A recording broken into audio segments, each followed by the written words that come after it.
నా వలన ఇంకొకరి శాంతి చెడకూడదు, అందరూ శాంతిగా ఉండాలి. ఇదే మనం సనాతన ధర్మంలో ఎప్పుడూ కోరుకుంటాం. కాబట్టి ఇప్పుడు ఆ మృగములన్నీ కూడా రాముడికి సీతమ్మ అపహరింపబడిన మార్గాన్ని చూపించాయి. ఎందుకు చూపించాలి? అలా అందరికీ చూపిస్తాయా అవి? అంటే ధర్మాన్ని ఎవడు పట్టుకుంటాడో వాణ్ణి లోకమంతా ప్రేమిస్తుంది. అవి మృగములు కానివ్వండి, చెట్లు కానివ్వండి, చామలు కానివ్వండి, ఏవి కానివ్వండి, ఎవడు ధర్మాత్ముడో వాడి యందు సమస్త భూతములు కూడా అనురక్తితో ఉంటాయి, సహాయపడతాయి. కాబట్టే అలా సహాయపడ్డాయి. అప్పుడు లక్ష్మణుడు అన్నాడు, అన్నయ్య నాకు అర్థమవుతోంది, దక్షిణ దిక్కుగా అపహరించారు ఎవరో, ఆకాశ మార్గంలో అపహరించారు. ఈ జంతువులు మనకి దారి చూపిస్తున్నాయి. కాబట్టి అన్నయ్య దక్షిణ దిక్కుగా వెళ్ళి వెతుకుదాం పద అన్నాడు. దక్షిణ దిక్కుకి వెళ్ళారు. వెడితే కింద చల్లుకుపోయినటువంటి పువ్వులు కనపడ్డాయి. ఆ పువ్వులు చూశాడు రాముడు. వెంటనే అన్నాడు, అభిజానామి పుష్పాణి తానీమానీహ లక్ష్మణ పినద్ధానీహ వైదేహ్య మయా దత్తాని కాననే. లక్ష్మణ, ఈ పువ్వులు నేను తీసుకొచ్చినవే వదినకి. భర్త చేసేటటువంటి అత్యంత అనురాగపూరితమైనటువంటి చేష్టితములలో ఇదొకటి కదండి. భార్యకి పువ్వులు తెచ్చి పెట్టడం అనేటటువంటిది ఒకటి. భర్తకి ఏం వండి పెట్టిందో బాగా జ్ఞాపకం పెట్టుకోవడం భార్యకి. మీరు గమనించండి. నిన్నను మల్లెపూలు తెచ్చాను కదా, అందుకే ఇవాళ జాజిపూలు తెచ్చానంటాడు ఆయన. మరోలా నన్ను అర్థం చేసుకోవద్దు. మీరు దాన్ని పరమ పవిత్రంగా మాత్రమే వినవలసి ఉంటుంది. నేను హేయంగా అర్థం లేని ప్రసంగాలు, చాలా లేకి మాటలు రామాయణం చెప్తూ కాదు, ఎప్పుడూ మాట్లాడవలసిన అగత్యం నాకు లేదు. పురుషుడి ప్రీతి అది. ఆయన ప్రీతితో ఆయనకి జ్ఞాపకం ఉంది. ఆవిడికి ఏది ప్రీతి? ఆయన శరీరాన్ని పోషించుకుని ఆయన ఆరోగ్యంగా సంతోషంగా ఉండాలని ఆవిడ కోరుకుంటుంది. కాబట్టి ఆవిడంటుంది, వంకాయ కూర చేయవాయ్ అన్నాడు అనుకోండి, మొన్ననే కదండి చేశాను, ఎన్ని మాటలు చేసినా నీ చేతి బాగుంటుంది లేవాయ్ అంటాడు. అలా కాదు, మీకు ఇవాళ ఏదో బీరకాయ ధనియంకారం పెట్టి వండి పెడతాను. ఆయన శరీరాన్ని పోషించడానికి ఆవిడ తాపత్రయపడుతుంది, ఆవిడ సంతోషంగా ఉండడానికి ఆయన తాపత్రయపడతాడు. అది దాంపత్యం అంటే. ఏమి దాంపత్యం చూపిస్తారండి మహర్షి? కాబట్టి అభిజానామి పుష్పాణి, లక్ష్మణుడితో అంటున్నాడు, ఈ పువ్వులు నాకు తెలుసు లక్ష్మణ, ఇవి చెట్ల నుంచి పడినవి కావు. తానీ మానీహ లక్ష్మణ పినద్ధానీహ వైదేహ్య మయ దత్తాని కాననే. అడవిలో నేనే ఈ పూలు తీసుకొచ్చి సీతమ్మకి ఇచ్చా తల్లో పెట్టుకోమని. నేను తెచ్చి ఇవ్వగానే నేను తెచ్చానని ప్రీతితో సీతమ్మ సిగలో పెట్టుకుంది. నాకు ఇంకొకటి కూడా అర్థమవుతోంది లక్ష్మణ, ఈ పువ్వులు తొందరగా వాడిపోయే స్వభావం ఉన్న పువ్వులు. కొన్ని పువ్వులు చూడండి చాలా తొందరగా వడిలిపోతాయి. పువ్వుల్లో కూడా చాలా చిత్రం ఉంటుంది. కొన్ని పువ్వులు ఇలా ఏదో వ్యాయామం చేసేవాళ్ళు భుజాలు ఇలా వెనక్కంట తిప్పినట్టు బాగా ఇలా బద్దలైపోయినట్టు విచ్చుకుంటాయి. మందార పువ్వు చూడండి ఇలా విచ్చుకుంటుంది. ఎంత విచ్చుకుంటుందో తన శరీరాన్ని విడిచిపెట్టేటప్పుడు అంత ముడుచుకుపోతుంది. అంత విచ్చుకోవడం, అంత ముడుచుకోవడం మందార పువ్వు లక్షణం. అందుకే మందార పువ్వుని ఈశ్వరుడి దగ్గర పూజ చేస్తే భయమే వేస్తుంది మర్నాడు. ఎందుకో తెలుసా అండి? మీరు మందార పువ్వుని తీసుకెళ్ళి ఇలా స్వామి పాదాల దగ్గర పెట్టారనుకోండి, అంగుష్టమాత్ర విగ్రహాన్ని కదా పూజ చేస్తాం, బొటనవేలంత విగ్రహాలే ఉంటాయి పూజామందిరంలో. ఇది ముందు రోజు చక్కగా ఇలా గొడుగులా పడుతుంది. మర్నాడు ఏం చేస్తుందో తెలుసా? ఆ స్వామిని అలా పట్టేసుకుని దాంట్లోంచి వచ్చినటువంటి కేసరములతో పుప్పుడితో కూడినటువంటి ఆ తీగతోటి పాదాలని పట్టుకుంటాను. మీరు నిర్మాల్యమే కదా అని ఇలా తీశారనుకోండి, అది స్వామిని కూడా లాక్కొస్తుంది. నాకు అనిపిస్తుంది, తన ప్రాణోత్క్రమణ సమయంలో తన శరీరం బిగిసిపోయేటప్పుడు ఎన్ని కోట్ల జన్మలెత్తానో ఏ శవం మీదో పడిపోకుండా, ఈశ్వరా మీ అనుగ్రహంతో మీ పాదాల దగ్గర ప్రాణం విడిచిపెడుతున్నాను అని ఇది ఎంత గట్టిగా ఈశ్వరుణ్ణి పట్టుకుని ప్రాణం విడిచిపెట్టేసిందో. ఈశ్వరుడు ఎంత వశమైపోయాడో దీన్ని తీస్తే ఆయన కూడా కదిలిపోతున్నాడు అనిపిస్తుంది. ఒక్కొక్క పువ్వు అలా ఉంటుంది. ఒక్కొక్క పువ్వు తొందరగా మీరు కొద్దిగా అజాగ్రత్తగా పట్టుకుంటే గులాబీ పువ్వు రేకులన్నీ విడిచిపెట్టేస్తుంది. ఒక్కొక్క పువ్వు తొందరగా వడిలిపోతుంది. ఇలా పట్టుకున్నంతసేపు ఉండదు, వడిలిపోతాయి కొన్ని పూలు. అలా తొందరగా వడిలిపోయేటటువంటి స్వభావం ఉన్నవి పువ్వులు ఎండలో పడి ఉంటే. కానీ మన్యే సూర్యశ్చ వాయుశ్చ మేదినీచ యశస్విని అభిరక్షంతి పుష్పాణి ప్రకుర్వంతో మమ ప్రియం.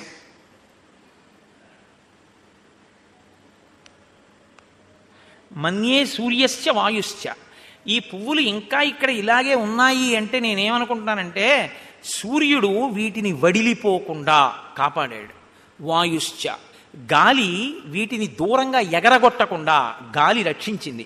మేదినీచ యశస్విని, భూమి ఏ ప్రాణి దీన్ని తినేయకుండా, మట్టిలో కలిసిపోకుండా ధూళి చేత కప్పబడకుండా భూమాత రక్షించింది. అంటే రాముడి ధర్మం రాముడికి గుర్తులు ఎలా అందజేస్తోందో మీరు చూడండి. ఈ పువ్వుల్ని ఈ ముగ్గురు కాపాడి ఉంచారు. ఎందుకో తెలుసా? ప్రకుర్వంతో మమ ప్రియం, నేను ఈ పువ్వుల్ని చూసి గుర్తుపట్టడం కోసమే ఇవి ఇలా శోభిల్లుతూ పాడవకుండా ఈ పుష్పములు అరవిరిసి ఉన్నాయి ఇంకా. కాబట్టి ఇప్పుడు ఈ పువ్వులు ఉన్నాయి కాబట్టి ఇవి సీతమ్మ తలలోవే కాబట్టి తలలోని పువ్వులు కింద పడిపోయాయి కాబట్టి ఇక్కడే ఎవరో రాక్షసులు సీతమ్మని కబళించి ఉంటారు. దదర్శ భూమౌ నిష్క్రాంతం రాక్షసస్య పదం మహత్ తస్తాయా రామకాంక్షిణ్యా ప్రధానంత్యా ఇతస్తతః రాక్షసేనానువృత్తాయ మైథిల్యాశ్చ పదాన్యథ. ఇక్కడ పాదముద్రల్ని చూస్తే సీతమ్మ తల్లి యొక్క పాదముద్రలు కనపడుతున్నాయి. సీతమ్మ తల్లి పాదముద్రలతో పాటు ఎవరో రాక్షసుడివి పెద్ద పెద్ద పాదముద్రలు కూడా కనపడుతున్నాయి. అంటే ఇక్కడే సీతమ్మ ఎవరో రాక్షసుడితో పెనుగులాడింది అని ఇప్పుడు పువ్వుల్ని బట్టి పాదముద్రల్ని బట్టి ఆ ప్రాంతాన్ని గబగబా వెతికారు. వెతికితే సమీక్ష పరిక్రాంతం సీతాయా రాక్షసస్య చ భగ్నం ధనుశ్చ తూణీచ వికీర్ణం బహుధా రథం సంభ్రాంత హృదయో రామ శిశంస భ్రాతరం ప్రియం పశ్య లక్ష్మణ వైదేహ్యాః శీర్ణాః కనకబిందవః భూషణానాం హి సౌమిత్రే మాల్యాని వివిధాని చ తప్తబిందు నికాశైశ్చ చిత్రైః క్షతజబిందుభిః ఆవృతం పశ్య సౌమిత్రే సర్వతో ధరణీధరం మన్యే లక్ష్మణ వైదేహి రాక్షసైః కామరూపిభిః భిత్వా భిత్వా విభక్తావా భక్షితావా భవిష్యతి. రాముడన్నాడు, ఇదిగో ఇక్కడే సీతమ్మ తల్లి ఎవరో రాక్షసులతో పెనుగులాడింది. అందుకే నాకిక్కడ కొన్ని గుర్తులు కనపడుతున్నాయి. ఒక ధనస్సు విరిగిపోయి కింద పడుంది. బాణముల యొక్క ములుకులు కొన్ని విరిగి కింద పడున్నాయి. 2 అమ్ముల పొదులు కింద పడున్నాయి. వీటితో పాటుగా సీతమ్మ తల్లి ధరించినటువంటి నగలలోని బంగారు ముక్కలు, నగలలో పొదగబడినటువంటి మణులు జారి కింద పడి ఉన్నాయి. కాబట్టి ఇక్కడే ఎవరో సీతమ్మని భిక్త్వా విభక్తావా తరిమి సీతమ్మని ఏ అవయవానికి ఆ అవయవం మూడ తీసి తినేశారనుకుంటున్నాను. అంటే ఎక్కడ ప్రేమ ఎక్కువ ఉంటుందో అక్కడ ఎక్కువ ప్రమాదాన్ని శంకిస్తుంది. మీరు ఎప్పుడు ఇది గుర్తుపెట్టుకోండి. ఎక్కువ ప్రేమ ఎక్కడ ఉంటుందో అది ఎక్కువ ప్రమాదాన్ని శంకిస్తుంది. అందుకే తల్లి అందరికన్నా ఎక్కువగా కదిలిపోతుంది లోకంలో. పిల్లాడికి ఏం అయిపోలేదు కదా అంటుంది. అంటే నోటితో అమంగళాన్ని ఉచ్చరించలేక పిల్లాడికి ఏం అవ్వదు కదా అంటుంది. చిన్న జ్వరం వచ్చిందండి అంతే పిల్లాడికి, అమ్మ 3 రోజులు ఉపవాసం చేసేస్తుంది. ఎందుకని అంటే అమ్మ ప్రేమ అటువంటిది. తను నీరసపడిపోయినా తన ప్రాణం పోయినా పర్వాలేదు, పిల్లాడు బతకాలి. అందుకే లోకంలో అమ్మ ప్రేమ లాంటి ప్రేమ, అమ్మయే దైవస్వరూపం. లోకంలో పరమేశ్వరుణ్ణి చూడాలి అంటే తేలికగా చూడడానికి ఉన్నటువంటి మొట్టమొదటి స్థానం అమ్మయే ఈశ్వరుడు, అమ్మయే పరాశక్తి. కాబట్టి ఆ సీతమ్మ తల్లి నగలలోంచి జారినటువంటి మణులు కనపడుతున్నాయి. ఎవరో 2 రాక్షసులు ఇక్కడ యుద్ధం చేసుకున్నారు అని నేను అనుకుంటున్నాను. అంటే వాళ్ళిద్దరూ కలియబడి సీతమ్మని పంచుకు తిన్నారని రాముడు అనుకుంటున్నాడు. ఇదిగో ఒక మహాధనస్సు ఒకటి విరిగి నేల మీద పడిపోయింది. ఒక బంగారు కవచం ఒకటి పిట్లిపోయి కింద పడి ఉంది. 100 చువ్వలు కలిగినటువంటి ఒక ఛత్రం కింద పడింది. ఈ గొడుగు కర్ర విరిగిపోయింది. బంగారు కవచములు పిశాచముఖములు కలిగినటువంటి ఈ రథమునకు పూంచబడినటువంటి అశ్వములు కింద పడిపోయి ఉన్నాయి. బాణపు ముక్కలున్నాయి. 2 అమ్ముల పొదలున్నాయి. ఒక సారథి కింద పడి మరణించి ఉన్నాడు. తలపాగాలు మణికుండలములు పెట్టుకున్నటువంటి 2 చామరగ్రాహిణులు, అంటే రథంలో కూర్చున్న వాడికి చామరం వేయడానికి ఉండేటటువంటి సేవకులు 2 అటువంటి చామరగ్రాహిణులు నేల మీద పడి మరణించి ఉన్నారు. ఇంతమంది మరణించారు. నెత్తుటి చుక్కలు కనపడుతున్నాయి. కాబట్టి ఖచ్చితంగా సీతమ్మ ఇక్కడ భక్షింపబడి ఉంటుంది లక్ష్మణ అనగానే, అంటే ఇంక ఏ ఆధారం కనబడ్డా సీతమ్మ చనిపోయిందని ఆయన ఆలోచన. వెంటనే ఆయన నోటి వెంట వచ్చిన మాట ఏమిటో తెలుసండి, ఇది ఇంకా హద్దులేని ఆగ్రహానికి కారణం అయిపోవడం అంటే ఎలా ఉంటుందో చూడండి. నధర్మస్త్రాయతే సీతాం హ్రియమాణాం మహావని. ఇప్పుడితవరకు ఏమన్నాడు? భూమి కాపాడింది, వాయువు కాపాడాడు, సూర్యుడు కాపాడాడు అన్నాడు. మృగములు దారి చూపించాయి, తన ధర్మములు తన్ని రక్షిస్తోంది. కానీ సీతమ్మ మరణించింది అనుకున్నాడు నెత్తుటి చుక్కలు చూడగానే. అనుకున్న వెంటనే నోటి వెంట వచ్చిన మాట ఏమిటో తెలుసా అండి? నేను నమ్ముకున్న ధర్మం నన్ను కాపాడలేదు. ఇది కౌసల్య చెప్పి పంపించిన మాట. నియమేన ధృతేన చ. నీ మనస్సులో వచ్చిన ఆలోచనలకి అనుగుణంగా ధర్మం మీద నిర్ణయం చేసి ధర్మాన్ని వదిలిపెట్టవద్దు అని చెప్పింది కౌసల్య. నేను అందుకే మీతో ఆ రోజున అయోధ్యకాండ చెప్తూ మనవి చేశా. ప్రయాణానికి సరిపడ సద్దెన్నపు మూట ఇచ్చినట్టు 14 ఏళ్ల అరణ్యవాసానికి సరిపోయే మాట కౌసల్య చెప్పి పంపించింది. తల్లులు పిల్లలకి ఏం నేర్పాలో అయోధ్యకాండలోంచి నేర్చుకోవాలి అని చెప్పడానికి కారణం అదే. కాబట్టి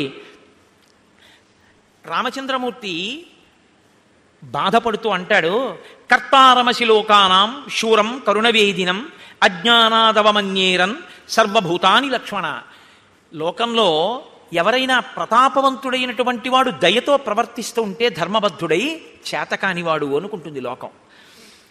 మృదుం లోకహితే యుక్తం దాంతం కరుణవేదినం నిర్వీర్య ఇది మన్యంతే నూనం మాం త్రిదశేశ్వరాః. మనుష్యులేమి లక్ష్మణ, దేవతలు కూడా ఏమనుకుంటున్నారో తెలుసా? నేను మృదువుగా లోకహితం కోసం ఇంద్రియ నిగ్రహంతో ప్రవర్తిస్తుంటే రాముడు చేతకానివాడు అనుకుంటోంది. కాబట్టి నేను ఇప్పుడు నా కోపం అంటే ఏమిటో చూపిస్తాను. సంహృత్యైవ శశిజ్యోత్సాం మహాన్ సూర్య ఇవోదిత సంహృత్యైవ గుణాన్ సర్వాన్ మమ తేజాః ప్రకాశతే. సూర్యుడు ప్రకాశించాలి అనుకున్నప్పుడు సూర్యోదయం జరిగేటప్పుడు చంద్రుని యొక్క కాంతిని తాను తొక్కిపెట్టి సూర్యుడు ప్రకాశిస్తాడు. అప్పుడు చంద్రుడి కాంతి వెలవెలపోతుంది. నేనిప్పుడు నా తేజస్సు చేత నా గుణాల్ని తొక్కేస్తాను. నేను ఏ ధర్మాన్ని పట్టుకున్నానో ఆ ధర్మముతో కూడిన గుణములను తొక్కి ఇప్పుడు నేను నా బాణప్రయోగం చేయడం మొదలు పెడతాను. ఏమి, సీతమ్మని అపహరించి తీసుకెడుతుంటే, సీతమ్మని తీసుకెడుతున్నప్పుడు రాక్షసులు తినేస్తుంటే, నేను నమ్ముకున్న ధర్మం, నా ధర్మాన్ని చూసి సంతోషించవలసిన దేవతలు నాకే ఉపకారం చేశారు? తీసుకొచ్చి ఇచ్చారా సీతమ్మని? దేవతలు ఈ క్షణంలో ఎక్కడ ఉన్నా సీతమ్మని తీసుకొచ్చి నా ముందు ప్రవేశపెట్టకపోతే, లక్ష్మణ, సీతమ్మ నాకు దొరకకుండా నేను ఇంత ధర్మంతో ఉన్నా దేవతలు ఆదరించలేదు కనుక అసలు ఈ లోకంలో ఇక ఏ ప్రాణి బ్రతకడానికి వీల్లేదు. నేను ఈ 3 లోకాలని ఇప్పుడు లయం చేసేస్తున్నాను. నైవయక్ష నగంధర్వ నపిశాచ నరాక్షసాః కిన్నెరావా మనుష్యావా సుఖం ప్రాప్యంతి లక్ష్మణ. లక్ష్మణ, నాకు సుఖం లేదు సీతమ్మ పక్కన లేకపోవడం వల్ల. నాకు లేని సుఖం ఈ లోకంలో ఎవరికీ ఉండడానికి వీల్లేదు. అంటే ఇప్పుడు ఆ నెత్తుటి చుక్కలు చూసినటువంటి రాముడిలో క్రోధం పరవళ్ళు తొక్కి నోటి వెంట రామచంద్రమూర్తి ఏ మాటలు మాట్లాడకూడదో ఆ మాటలు అనేస్తున్నాడు అనడంలో ఏ అభ్యంతరము లేదు. రాముడేమిటి, మాటలు అనడం ఏమిటి అంటే, శోకం అనేది మనిషిని ఏ స్థాయికి తీసుకెళ్ళిపోతుందో మీరు గమనించాలి. కాబట్టి కిన్నెరావా మనుష్యావా సుఖం ప్రాప్యంతి లక్ష్మణ. ఎవ్వరూ సుఖాన్ని పొందడానికి వీల్లేదు. అందుకే ఏం చేస్తానో తెలుసా? మమాస్త్రబాణ సంపూర్ణం ఆకాశం పశ్య లక్ష్మణ నిస్సంపాతం కరిష్యామి యద్యత్రైలోక్యచారిణాం. నేను నారాస బాణముల యొక్క పరంపరతో ఆకాశాన్నంతటినీ కప్పేస్తాను. ఇంకా దేవతలు కాని, యక్షులు కాని, గంధర్వులు కాని, కిన్నెరులు కాని, కింపురుషులు కాని, మనుష్యులు కాని అడుగు తీసి అడుగు వేయడానికి ఉండదు. నేను నా యొక్క బాణ పరంపరతో అడిగితే సమాధానం చెప్పలేదుగా ప్రస్రవణ పర్వతం. కాబట్టి ఈ పర్వత శిఖరాలన్నింటినీ కూడా ఛేదించేస్తాను. ఇంకా పర్వతాలన్నవి లోకంలో ఉండవు. గోదావరి జవాబు చెప్పలేదుగా, నా అగ్నితుల్యమైన బాణాలతో నదులలో సముద్రాలలో ఉన్న నీటిని అంతటినీ ఇంకింపచేసేస్తాను. అసలు లోకంలో ప్రాణి అన్నది ఇది బ్రతికుండడానికి వీల్లేదు. రాక్షస జాతి కాని ఏ జాతి మిగలదు. నేను 3 లోకములలో ఉన్నటువంటి ప్రాణులన్నింటినీ కూడా లయం చేస్తున్నాను లక్ష్మణ. ఇప్పుడు చూడు రాముడంటే ఏమిటో. ఇన్నాళ్ళు ధర్మం పట్టుకున్నాను, ఇప్పుడు ఆ ధర్మాన్ని కాసేపు పక్కన పెట్టి నా తేజస్సు ఏమిటో చూపిస్తాను. ధర్మం పట్టుకుంటే చేతకానివాడిని అనుకుంటున్నారు. చేతకానివాడిని అనుకుని బతిమాలి బామాలి అడిగితే చెట్లు చెప్పవు, గోదావరి చెప్పదు, పర్వత శిఖరాలు చెప్పవు. ఒక్కళ్ళు నీ సీతని ఇలా తీసుకెళ్లారు అని చెప్పిన వాళ్ళు లేరు. కాబట్టి వీళ్ళెవ్వరూ సుఖంగా ఉండడానికి వీల్లేదు. వీళ్ళు సుఖంగా ఉండడం నేను దుఃఖపడ్డమా ధర్మం పట్టుకుని? వీళ్ళని నేను సంతోషంగా ఉండనివ్వను. ఇప్పుడు నా పరిస్థితి ఎటువంటిదో లక్ష్మణ నీకు చెప్తున్నాను చూడు. యథా జరా యథా మృత్యుర్ యథా కాలో యథా విధి నిత్యం న ప్రతిహన్యంతే సర్వభూతేషు లక్ష్మణ తదాహం క్రోధ సంయుక్తో ననివార్యోస్మి సర్వథా. ఎంత పెద్ద మాట అన్నాడంటే, యథాజర, వృద్ధాప్యం పట్టుకోకుండా ఎవరు ఎలా తప్పించుకోలేరు, మృత్యువు రాకుండా ఎవ్వరూ ఎలా తప్పించుకోలేరు, కాలము కదలకుండా ఎవ్వరూ ఎలా ఆపలేరు, అవి ప్రతి నిత్యము ఎలా కదిలి వెళ్ళిపోతున్నాయో దాన్ని ఎవరు ఎలా ఆపలేరు.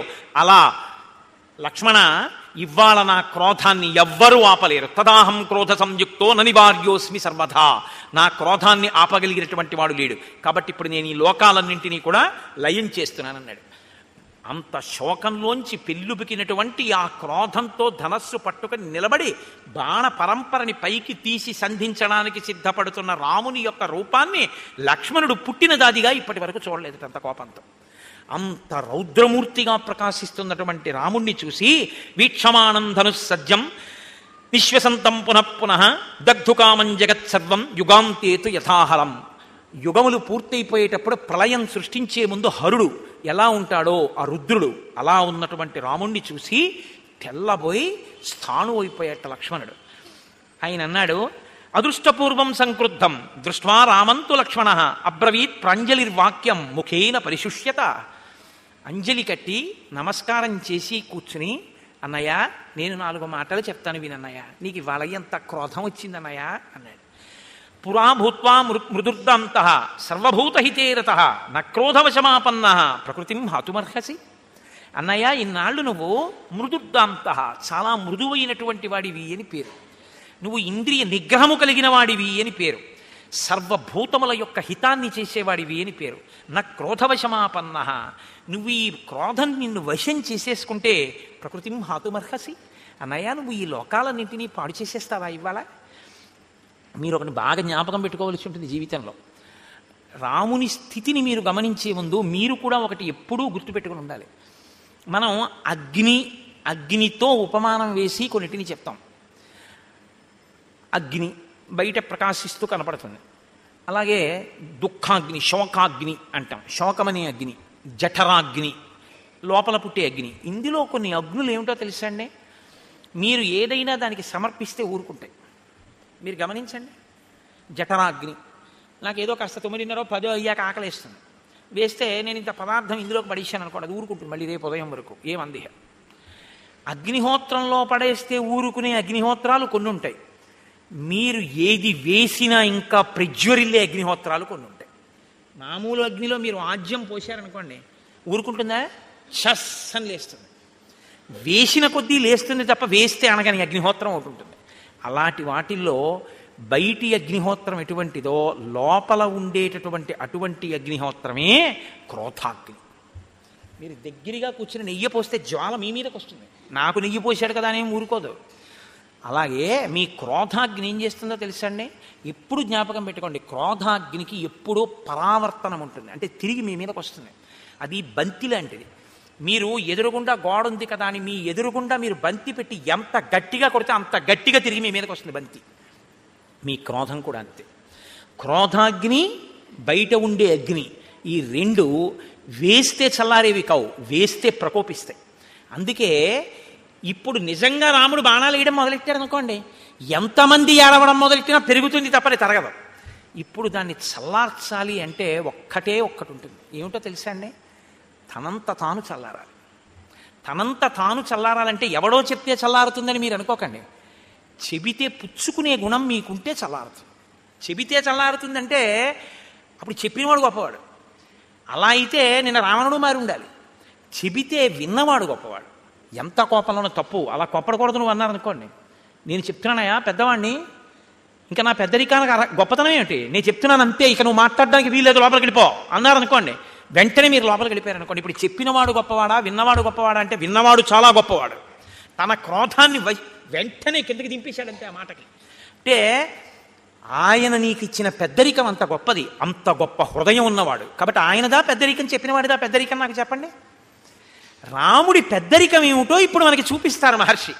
ఇంత క్రోధమూర్తి ఏమన్నారు? నువ్వు తప్పు చేశావు లక్ష్మణ అన్నారు ఇందాక. ఇప్పుడు లక్ష్మణుడు చెప్తున్నాడు, నోరు మోయి, నువ్వు నాకు చెప్పేవాడివా అని లక్ష్మణుడి మీద మొదటి బాణం వేస్తే కాదు. మంచి మాట చెప్పావు లక్ష్మణ అనగలిగితే దిద్దుకోవడం వచ్చినటువంటి పెద్దరికం ఉన్నవాడు రాముడు. ఇది మీరు గ్రహించగలిగితే రాముడు ఏం చేశాడో మీకు ఉపయోగపడుతుంది తప్ప రాముడిది చేశాడని మీరు రామాయణం చదువుకుంటే మీకేం ఉపయోగపడుతుంది నాకు చెప్పండి. రాముడు అలా చేశాడంటే రాముడు చాలా గొప్పవాడండి అన్నారనుకోండి. ఇప్పుడు ఇదిగు రాముడికి కితాబులు, రాముడికి అంత గొప్పవాడు కాబట్టి అష్టోత్తరంతో సహస్రంతో పూజలు, రామకోటి పారాయణలు, రామకోటి నామలేఖన యజ్ఞాలు. మీరేం చేస్తారు రాముడి గురించి చదివి? ఇది మీరు స్వీకరించవలసి ఉంటుంది. కాబట్టి ఇప్పుడు లక్ష్మణుడు మాట్లాడుతున్నాడు, పురాభూత్వా మృదుర్దంత, అన్నయ్య నువ్వు చాలా మృదువుగా ఉండేవాడివి అన్నయ్య, నువ్వు చాలా ఇంద్రియ నిగ్రహం ఉన్నవాడివి, సర్వభూత హితేరత, అన్ని భూతముల యొక్క హితాన్ని చూసేటటువంటి వాడివి, అటువంటి వాడివి నువ్వు ఇవాళ క్రోధమునకు వశుడవుతున్నావు అన్నయ్య. చంద్రే లక్ష్మీ ప్రభా సూర్యే గతిర్వాయౌ భువి క్షమా ఏతచ్చ నియతం సర్వం తైచానుత్తమం యశః. వా, ఏమి శ్లోకం అండి, అద్భుతం. లక్ష్మణుడి నోటి వెంట వచ్చినటువంటి ఈ శ్లోకం అమృత భాండం అన్నమాట నిజంగా. చంద్రే లక్ష్మీ, చంద్రుడికి చల్లటి వెన్నెల, ప్రభా సూర్యే, సూర్యుడికి గొప్ప తేజస్సు, గతిర్వాయౌ, వాయువుకి కదలగలిగినటువంటి శక్తి, భువి క్షమా, భూమికి ఓర్పు, ఏతచ్చ నియతం సర్వం, ఇవి వాటికి ఉండే లక్షణాలు. త్వయిచానుత్తమం యశాః, అన్నయ్య నువ్వు చాలా గొప్ప కీర్తివంతుడివి అన్నది నీకున్న లక్షణం. భూమి ఏ కారణానికి ఓర్పు నదలదుగా, వాయువు ఏ కారణానికి కదలకుండా ఉండట్లేదుగా. భూమి కదిలేటప్పుడు అశుద్ధం మీదకి వెడుతోంది, చిచి చిచి ఈ మనుషులు అశుద్ధం ఎక్కడ పడితే అక్కడ విసర్జిస్తున్నారు అని గాలి కదలడం మానేస్తోందా? భూమి పాదాలతో తొక్కుతున్నాం, వీళ్ళు నన్ను పాదాలతో తొక్కుతున్నారని భూమి కోపం వచ్చి కదిలిపోతోందా? వాటికి ఎలా ఆ లక్షణం ఉందో నీకు ఉత్తమమైన కీర్తివంతుడమన్న పేరు నీకు అలా ఉంది. కీర్తి అన్నది అసిధారావ్రతం. కీర్తి అన్నది ఒకసారి సంపాదించుకుంటే ఉండిపోయేది కాదు, ఆఖరి ఊపిరి వరకు సంపాదించుకుంటూనే ఉండాలి మీ ప్రవర్తనతో. చాలా కీర్తి సంపాదించిన ఒకే ఒక పెద్ద తప్పు ఎవరైనా చేసేసాడనుకోండి, అంతే అపకీర్తి వచ్చేస్తుంది. మీరు అనుకుంటున్నారు కానండి ఆయన సంగతి మీకేం తెలుసు అంటాడు, అంతే ముందు అది చెప్తాడు, అయిపోయింది ఆయన కీర్తి. కాబట్టి అన్నయ్య నువ్వు తొట్టు పడకూడదు, నువ్వు తొట్టు పడ్డావో పోయిందంతే నీ కీర్తి. తొట్టు పడుతున్నావు అన్నయ్య, క్రోధానికి వశుడవైపోతున్నావు. వశుడవైపోతే సర్వభూత హితేరత దాంత జితేంద్రియ ఎగిరిపోతాయన్నయ్య. మృదుహు, ఏవి ఆ మాటలు నిన్ను స్తోత్రం చేస్తూ నీకు అటువంటి ఉత్తమమైన యశస్సు ఉంది. క్రోధానికి వశుడవైపోయి ఇవన్నీ పోగొట్టుకుంటావా? అవి పోగొట్టుకోకూడదన్నయ్య, కీర్తిని ఉంచుకోవాలి. ఏకస్యనాపరాధేన లోకాన్ హంతుం త్వమర్హసి. సీతమ్మ తల్లిని అపహరించిన వాడు ఎవడో ఒక్కడే అన్నయ్య, ఇద్దరు రాక్షసులు యుద్ధం చేయలేదు. ఇక్కడ ఇద్దరు చేశారు నువ్వు అనుకుంటున్నావు, కానీ ఎవడో ఒక్కడే సీతమ్మని అపహరించే ప్రయత్నం చేశాడు. ఆ ఒక్కడిని చంపు, నీ గొప్పతనం. నీకున్న శక్తినంతా పెట్టి ఎవడు తప్పు చేశాడో వాణ్ణి శిక్షించు, అంతేకాని ఏకస్యనాపరాధేన, ఒకడు తప్పు చేస్తే లోకాన్ హంతుం త్వమర్హసి, ఈ లోకాన్నంతటినీ చంపేస్తావా అన్నయ్య నువ్వు? అది న్యాయమాది. అందుకన్నయ్య అస్త్రశస్త్ర విద్యలు నీకు ఇచ్చింది గురువుగారు, ఇలా చేయమనా ఇచ్చింది. కాబట్టి ఏకస్యతు విమర్దోయం నద్వయోర్వదతాంబర, ఇక్కడ ఇద్దరు యుద్ధం చేసినటువంటి ఆనవాళ్లు లేవన్నయ్య, ఒక్కడే చేశాడు. నైకస్యతు కృతే లోకాన్ వినాశ ఇతుమర్హసి యుక్త దండాహి మృదవ ప్రశాంత వసుదాదిపాహ. రాజదండం పట్టుకున్నటువంటి రాజు యుక్తాయుక్త విచక్షణతో తప్పు చేసిన వాడిని మాత్రమే శిక్షించవలసి ఉంటుంది. సదాత్తం సర్వభూతానాం శరణ్య పరమాగతిం కోను దార ప్రణాశంతే సాధు మన్యేత రాఘవ.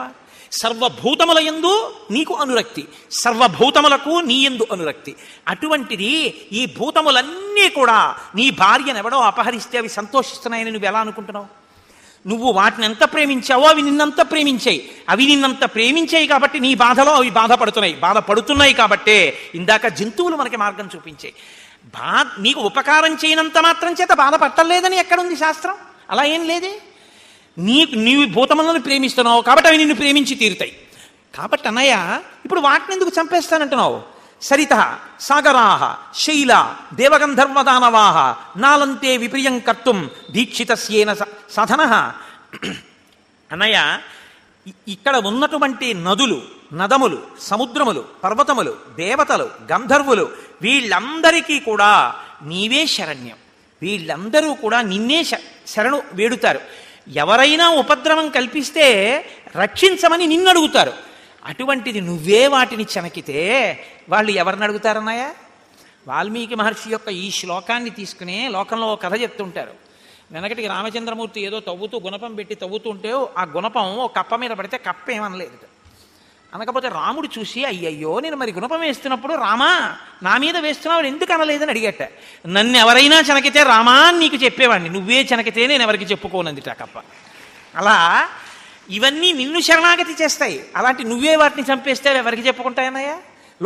లోకాలన్నింటినీ నువ్వు లయం చేస్తావా? ఏన రాజన్ హృతా సీతా తమన్వేషితుమర్హసి మద్వితీయో ధనుష్పాణి సహాయై పరమర్షివి. అన్నయ్య, ఇద్దరం కలిసి ధనస్సులు పట్టుకుని సీతమ్మని వెతుకుదాం, అంతేకాని నువ్వు ఇలా ఆగ్రహించకూడదన్నయ్య. అంటే శీలేన సామ్నా వినయేన సీతాం నయేన న ప్రాప్యసి చేన్నరేంద్ర తతస్సముత్పాదయ హేమపుంఖై మహేంద్రవజ్ర ప్రతిభై శరౌఘై. ఒకవేళ మనం ధర్మం పట్టుకుని ఓర్పుతో వెతికి వెతికి వెతికి వెతికి ఎంత వెతికినా సీతమ్మ కనపడకపోతే, మనం చెయ్యవలసిన ప్రయత్నం మనమంతా చేసిన తర్వాత కూడా ఎవ్వరూ మనకి సహకరించకపోతే, అప్పుడు నువ్వు బంగారు ములుకులు పిడులు కలిగినటువంటి బాణాలని ప్రయోగితువుగానివి. తప్ప అసలు ప్రయత్నమే లేకుండా వాళ్ళందరి మీద నేరం ఆరోపించి మనం చంపుతామంటే ఎలాగన్నాయా? కాబట్టి అటువంటి పని చేయకూడదు. మహతా తపసా రామ మహతా చాసి కర్మణ రాజ్ఞా దశరథే నాసి లబ్ధోమృతం మివామరై. దేవతలు అమృతాన్ని పొందినట్టు యజ్ఞయాగాది క్రతువులు చేసి అశ్వమేధయాగం చేసి పుత్రకామేష్టి చేసి దశరథ మహారాజు గారు నిన్ను పుత్రుడిగా పొందాడు. ఇది దుఃఖమిదం ప్రాప్తం కాకుత్సన సహిష్యసే ప్రకృతశ్చల్ప అల్పసత్వశ్చ ఇతరక్క సహిష్యతి. అన్నయ్య, ఇన్ని చదువుకున్నావు, వశిష్ఠ విశ్వామిత్రాది మహర్షుల చేత శిక్షింపబడినటువంటి బుద్ధి కలిగినటువంటి వాడివి, ఇంత పరాక్రమవంతుడివి, ఇంత తేజోవంతుడివి, ఇంతటి వీర్యవంతుడివి, నువ్వే కష్టాన్ని ఓర్చుకోలేక లోకాన్ని లయం చేసేస్తానంటే ఇంకా లోకంలో ఉన్న వాళ్ళు కష్టం అన్నది వస్తే ప్రాకృతమైనటువంటి మానవులు వాళ్ళు ఏం తట్టుకుంటారన్నయ్య? ఆ రోజున వాళ్ళ భార్య కనపడకపోతే రాముడు లోకాలు లయం చేశాడు, నేను మాత్రం కోపం వస్తే ఏం చేయకూడదని అడగరా? కాబట్టి అన్నయ్య, కష్టాన్ని తట్టుకోవడంలో గొప్పతనం ఉంది, కానీ కష్టానికి విచలితుడు అయిపోతే ఎలాగన్నయ్యా? దుఃఖితో హి భవాన్ లోకాన్ తేజసాయది దక్షతే ఆర్తాహ ప్రజా నరవ్యాఘ్ర త్వను అస్యంతి నిర్వృతిం ఆశ్వసి నరశ్రేష్ఠ ప్రాణిన కశ్యనాపద. అసలు ఈ లోకంలో ఆపద వచ్చిన వాళ్ళందరూ కూడా కనపడిన దాన్నల్లా దహించేయడం మొదలు పెడితే, నువ్వు ఒక్కటి ఆలోచించు, లోకంలో ఆపద అన్నది రాని వాళ్ళు ఉన్నారా? మహాత్ములైన వాళ్ళు. ఎంతటి మహాత్ముడికి ఆపదొచ్చింది. లోకస్వభావయే వైష ఈయాతిర్నహుషాత్మజ గతశక్రేణ సాలోక్యం ఆనయస్తం తమస్పృశత్. నహుషుని యొక్క కుమారుడైన యయాతి ఎంతో పుణ్యం చేసి చేసి చేసి చేసి చేసి చేసి దేవలోకానికి వెళ్ళాడు. ఇంద్రుడు స్వాగతం చెప్పాడు. ఎంత పుణ్యం చేశానో తెలుసా, నేను ఇంత పుణ్యం చేశాను కాబట్టి అమరలోకానికి వచ్చాను, వీళ్ళు నా అంత పుణ్యం చేశారా అన్నాడు అక్కడ ఉన్న వాళ్ళని చూపించి. నిన్ను నువ్వు పొగుడుకున్న మహాపాపాత్ముడివి కాబట్టి ఇక్కడ ఉండకూడదు, కిందకిడి పోని తోసేశాడు ఇంద్రుడు. అంత కష్టపడి పుణ్యం చేసుకున్న మహాత్ముడైనటువంటి యయాతి వెంటనే ఆపదని పొందలేదా అన్నయ్య? మహర్షిన్యో వశిష్ఠస్తు యః పితుర్న పురోహిత ఆహ్నాపుత్ర శతం యజ్ఞే తథైవాస్య పునర్హతం. మన కులగురువైనటువంటి వశిష్ఠ మహర్షికి ఒకే రోజు 9 పిల్లలు పుట్టారు. ఆ 9 పిల్లల్ని విశ్వామిత్రుడు తన యొక్క శాపవాక్కుతో ఒక్కసారి చంపేశాడు. 9 కొడుకులు ఒక్కరోజు చచ్చిపోయారన్నయ్య. వశిష్ఠ మహర్షి లోకాన్నంతటిని లయం చేశారా? యాచేయం జగతాం మాత దేవీ లోక నమస్కృత అస్యాశ్చ చలనం భూమే దృశ్యతే సత్య సంశ్రమ. ఈ భూమి కష్టపట్టలేదా అన్నయ్య? ఎంత కష్టపడుతోంది ఈ భూమి, మన పాద తాడనములను సహించట్లేదు. అయినా ఎప్పుడైనా ఈ భూమి కోపం వచ్చి నేను కదులుతానని కనీసం కదులుతోంది అన్నయ్య? భూమి కదిలితే ఎంత ప్రమాదం వస్తుంది. యౌ ధర్మౌ జగతాం నేత్రౌ ఎత్ర సర్వం ప్రతిష్ఠితం ఆదిత్య చంద్రౌ గ్రహణం అభ్యుపేతో మహాబలౌ. ఈ లోకమంతా ఎవరి యందు ప్రతిష్ఠితమైందో, కాలము ఎవరి వల్ల నడుస్తోందో, ఈ లోకములన్నీ ఎవరి వల్ల పుట్టి ఎవరి వల్ల పెరిగి ఎవరి వల్ల లయమవుతున్నాయో అటువంటి సూర్యచంద్రులిద్దరూ రాహువు కేతువు అనబడేటటువంటి గ్రహముల చేత పర్వకాలముల యందు గ్రసింపబడుతున్నారు. అంత మాత్రానికి వాళ్ళు కోపగించుకుని లోకాల్ని లయం చేస్తున్నారా అన్నయ్య? ఆపద వచ్చిన వాళ్ళందరూ ఇలా విచలితులైపోతే తద్విధాన హి శోచంతి సతతం సత్యదర్శిన సుమహత్స్యపి కృచ్ఛ్రేషు రామ నిర్విణ్ణ దర్శనా. లోపల కదిలిపోకుండా నిలబడగలిగినటువంటి జ్ఞానమున్నటువంటి రామచంద్ర, బాగా ఆలోచించు. శోకము కలిగితే ఇలా కదిలిపోతారా? శోకము కలిగితే నిలదొక్కునే ప్రయత్నం చేసి ధర్మ మార్గంలో ఇంకా నడవలసి ఉంటుందా? కాబట్టి నువ్వు బాగా ఆలోచించు. ఆపద వస్తే కదిలిపోకూడదు కదా అన్నయ్య. ఇంత ఘోరమైన ప్రతిజ్ఞ చేసి లోకాన్ని లయం చేస్తావా? నాకు ఇది చెప్తుంటే ఒక విషయం జ్ఞాపకానికి వస్తోంది.